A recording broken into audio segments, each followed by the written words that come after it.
Ο νομοθέτης, θα απαντήσω. Ο νομοθέτης λέει το εξής, ότι αν κάποιος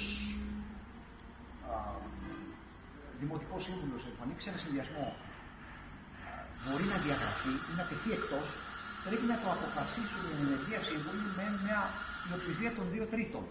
Δηλαδή, εμείς είμαστε 18 δημοτικοί σύμβουλοι που έχουμε εκλεγεί με τον Ηλία Αποστολόπουλο, πρέπει να ψηφίσουν 12. Αν είναι εξοδοτοποιητή, δεν είναι αυτό. Μα δεν μιλάμε για διαγραφή. Για να εξοδοτοποιήσει. Να κάνει μια δήλωση στον πρόεδρο του Συμβουλίου και να πει: Κύριε, από σήμερα εγώ είμαι ανεξάρτητος. Εγώ λοιπόν θα δηλώνω κατηγορηματικά, αν θέλει ο κύριος Δήμαρχος να με διαγράψει. Δεν θα σε διαγράψει.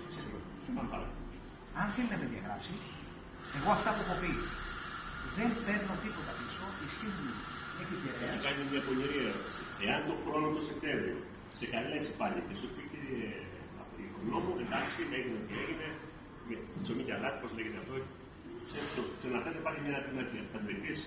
Ή την Προεδρία του Δημοτικού Συμβουλίου. Ή την Προεδρία του Συμβουλίου. Για να είμαι ειλικρινής, το θεωρώ, αν όχι απίθανο. Στην πολιτική του ΑΕΝ.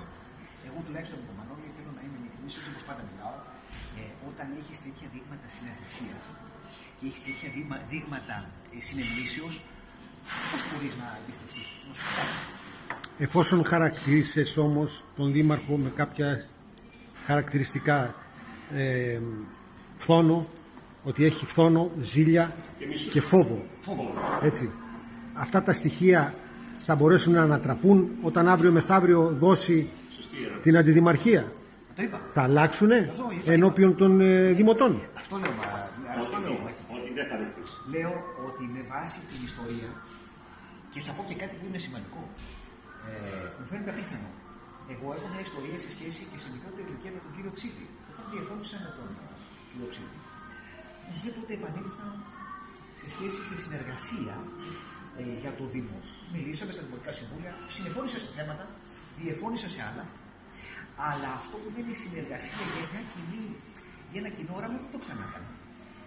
Τώρα άκουγα μέσα από το περιβάλλον του και άλλους αποκλήσεις.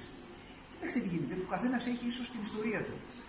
Εγώ θα είμαι δημοτικός σύμβουλος, δεν φεύγω από αυτή την παράταξη γιατί θεωρώ ότι δεν ανήκει δεν είναι μαγαζί του Αποστολόπουλου.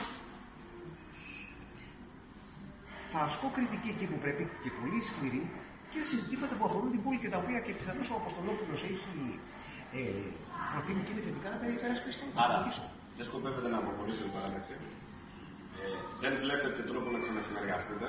Το θεωρώ απίθανο. Σκοπεύετε μήπως να τον αμφισβητήσετε εντός της παράταξης? Κοιτάξτε, εφόσον είναι γεγονός βέβαια όλοι το ξέρεις και το ξέρουμε όλοι και να απαντήσουμε στο ερώτημα της Δήμητρας. Ενώ σε 23, έτσι. Κοιτάξτε τι γίνεται. Συνήθως αυτές οι παρατάξεις, η δημοκρατική της λειτουργία είναι λιγάκι, δεν είναι τόσο βαθιά δημοκρατικές, αλλά δεν είναι μόνο το πρόβλημα εδώ της παράταξης. Αυτή είναι συνολικό και σε άλλες.